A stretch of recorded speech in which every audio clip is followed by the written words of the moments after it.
उलमा जो हैं, उलमा इनकी अजमत को पहचाने। ये बेलोस लोग होते हैं, ये फकीर मंश लोग होते हैं। आपको नहीं पता जो दीन के तलबा है उनकी जिंदगी कैसी होती है। ये दौर तरक्की का दौर कहलवाता है। आज भी हमारे मदरसों के अंदर तलबा की हालत देखे बेचारे, क्या होता है, ऐसे चिटाई सो गए, वाह सुभान अल्लाह, हम देखते ही रह जाते हैं। चिटाइयों पे सो जाते हैं, भूखे भी सो जाते हैं। कार में तो नखरे होते हैं, नाज होते हैं ना, मामा ये मुझे चीज अच्छी नहीं लगी। मदरसों में ये कौन कहता है, कौन सुनता है ये बात? जी में आई बात, खा ली कोई चीज नहीं तो ठीक है, ऐसे ही सो जाते हैं। ये कोई मामूली हैसियत के लोग नहीं है। अगर मौका मिले इनके पांव धोकर पीने की तो पी लिया करें। अल्लाह के बंदो, इज्जत अल्लाह ने इल्म वालों के और तलबा दीन की कदमों में रख दिया है।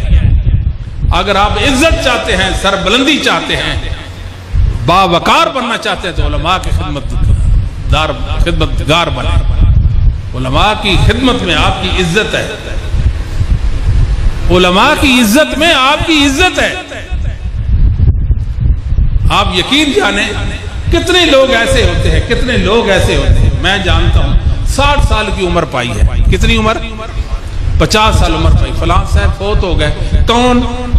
वो जो उधर बैठते थे, फलां ऐसे टोपी बांधते थे, वो टोपी पहनते थे, पगड़ी बांधते थे, ऐसा लिबास था उनका। अच्छा जी, उधर आए, नमाज पढ़ी, यूं चले गए। नमाज पढ़ी, यूं चले गए।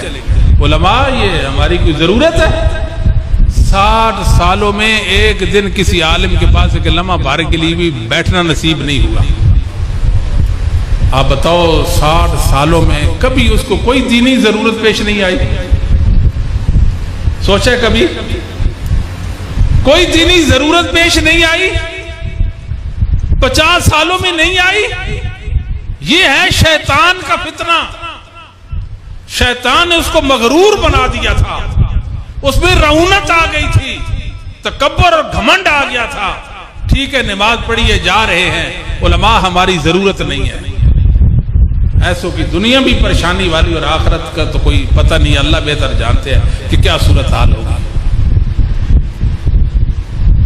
अब बात समझे हैं? इल्म वालों के कदरदान बने, उनका एहतराम अपने आप पर वाजिब करार दें। अब आगे बढ़ते किसी आलिम का जूता उठाते हैं, एक गैर महसूस पावर आपको पीछे खींचे। ओ क्या कर रहे हो आप? एक मौलवी का जूता उठा रहे हैं, मौलाना का। आप ये और ये हैं और ये और ये हैं। आपकी जात आला जात है, आप माशरे के फलां फलां